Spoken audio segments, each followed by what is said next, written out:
मैं बेंगलोर से आया हूँ। मैं जानना चाहता हूँ कि नाम में रुचि होने के लिए नाम जप ही करना है या कोई अन्य साधन भी है?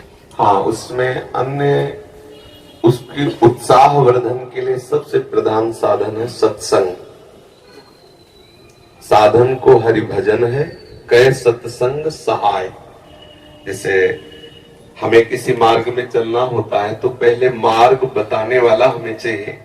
जहां हमें चलना है हमें उसकी जानकारी के साथ हमें उत्साह वर्धन करने वाला चाहिए। फिर हमें चलने के लिए सामर्थ्य चाहिए। सत्संग हमें उत्साह वर्धन कराता है। सत्संग हमें भगवान के अद्भुत अद्भुत करुणा में लीला चरित्रों का ज्ञान कराता है। साधु समागम से हमारे हृदय में भगवान नाम रूपी धन के प्रति महत्व बुद्धि होती है। पहला सबसे सावधानी की आवश्यकता है कि कुसंग त्याग करके सत्संग करें। दूसरी सावधानी की आवश्यकता है भोजन। अगर आप यहाँ सत्संग के और गंदे विचार वालों का संग किया, अभिमानी जनों का संग किया, तो इसका रंग नहीं चढ़ेगा, क्योंकि बहुत जन्मों से हम उसी कुसंग में पड़े रहे। अगर कुसंग ना होता तो हमारे हृदय में भगवत प्रीति उदय हो गई होती। ये पहचान है, कुसंग की पहचान है। नाना प्रकार की दुर्वासनाएं, शरीर भोग आदि के लिए हमारे हृदय में लालसा होना, वो है। इसका मतलब बहुत समय से कुसंग होता रहा है। अब कुसंग के संस्कार अधिक होने के कारण सत्संग के संस्कार जब अंदर जाएंगे तो कुसंग को भगाने की चेष्टा करेंगे, और कहीं कुसंग मिल गया तो कुसंग के संस्कार और पुष्ट हो जाएंगे। एक संसार दुष्ट की संगति, ताहू में तुम पुष्ट करावो। विनती करो सकल धर्मिंसो, धर्मी हुए जिन नाम धराओ। सेवक जी कह रहे हो वैसे संसार में दुष्ट स्वभाव की बढ़ोतरी है, और यदि तुम दुष्ट स्वभाव वाले लोगों से मिलते रहे तो तुम्हारा दुष्ट स्वभाव पुष्ट हो जाएगा। फिर आप दीक्षा लेने के बाद भी प्रेम रस का अनुभव नहीं कर पाएंगे। तो हमारा संग पहले ठीक हो, कुसंग का त्याग करके सत्संग करे। और फिर दूसरी बात, आहार शुद्ध हो। आहार शुद्धि सत्य शुद्धि, अर्थात हमारा आहार शुद्ध हुआ तो हमारा मन शुद्ध हो। ऐसे ग्रामीण भाषाओं में कहते हैं, जैसा खाओ अन्न वैसा बने मन, जैसा पियो पानी वैसी बने वाणी। ऐसे गांव में भी ऐसे चर्चाएं होती है। तो हमारा अन्न ठीक होना चाहिए, भोजन ठीक होना चाहिए। सात्विक भोजन भगवान को अर्पित करके, प्रियालाल को अर्पित करके पाया जाए, साधु समागम किया जाए, शास्त्रों का स्वाध्याय किया जाए। भगवान शंकराचार्य जी ने साधन पंचक का गान किया है, उसमें से आगे आगे के 5 शब्द हम बताते हैं। पहला है वेदो नित्य मधीयताम, दूसरा है संगा सत्सु निधीयताम, तीसरा है महावाक्यार्थस्य विचारिताम, चौथा है क्षुद व्याधि चिकित्सिताम, पांचवा है एकांते सुखमाश्रिताम अथातो ब्रह्म जिज्ञासा।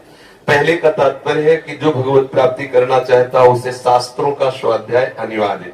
यदि पढ़ा लिखा नहीं है तो जहां शास्त्रों का गान होता है वहां सुनना चाहिए। श्रवण से भी पठन का लाभ प्राप्त हो जाता है। श्रवण और पठन का एक ही फल है। सेवक हरिवंश महाप्रभु ने कहा, श्रवण सुनत प्रापक रति राधा पद अम्बुज सुकुमार। यदि हम प्रियालाल की चर्चा सुनते रहे, वाणी सुनते रहे, तो हमें प्रियालाल के चरणों में प्रेम हो जाए। वेदो नित्य मधीयताम, शास्त्रों का हम नित्य स्वाध्याय करें या श्रवण करें।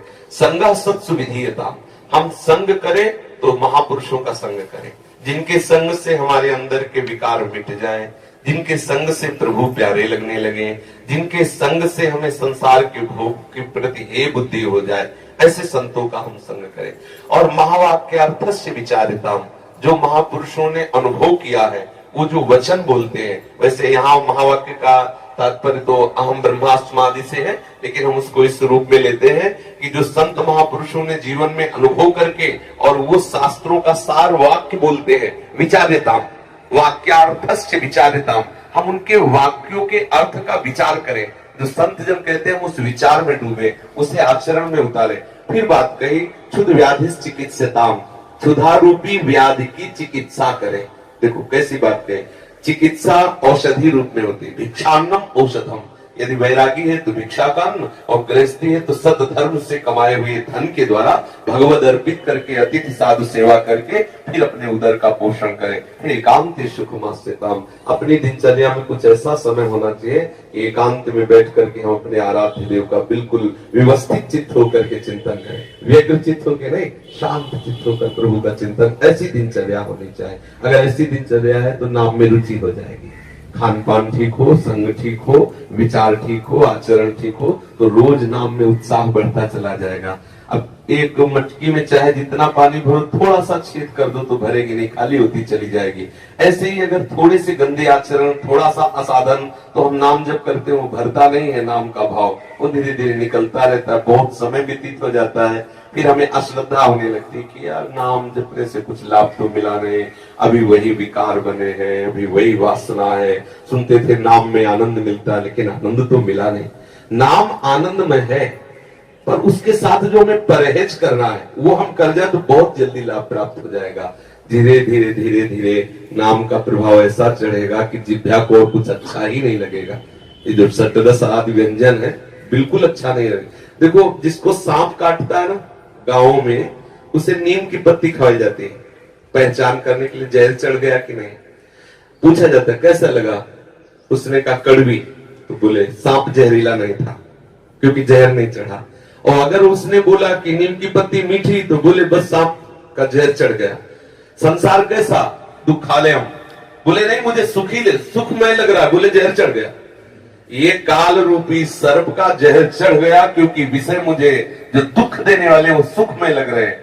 अब झाड़ने फूकने वाले अपना मंत्र शुरू कर देते हैं। संत महात्मा है झाड़ने फूकने वाले, उपदेश दे के मंत्र दे करके उसके विष को उतारते हैं। और जब तक वो विष नहीं उतरता तब तक उसे नीम मीठी लगती है। जब तक तुम्हें संसार के भोग अच्छे लगने लगे, अच्छे लग रहे हैं, तो समझ लो अभी जहर उतर नहीं रहा है। बराबर मंत्र जाप करते रहो, बराबर सत्संग करते रहो, और जहां जहर उतरा तो राधा नाम सुधा रसम रसितुम जिह्वास्त में पियो। आंखों से आंसू आएंगे, जिह्वा से नाम निकलेगा, रोम रोम खड़ा हो जाएगा। ऐसा नाम महासुखमय है, पर हम अभ्यास करते रहे। जिन संतों को स्वाद मिला नाच नाच करके जगत को पावन कर दिया, हरि यश गा करके, इसलिए नाम जापक को चाहिए कि भोजन और संग दो पर दृष्टि रखे। भले उपवास करना पड़े, अशुद्ध अपवित्र जिसे हम जानते नहीं, जिसके चरित्र को हम नहीं जानते, उसके हाथ का ना पावे। पता नहीं कौन से आचरण करके कैसा लाया है भोजन, वो हमारी बुद्धि को कैसा प्रभावित कर दे। ये अगर दो बात ध्यान रहे, संग और भोजन, तो हमारा भजन बढ़ता चला जाएगा।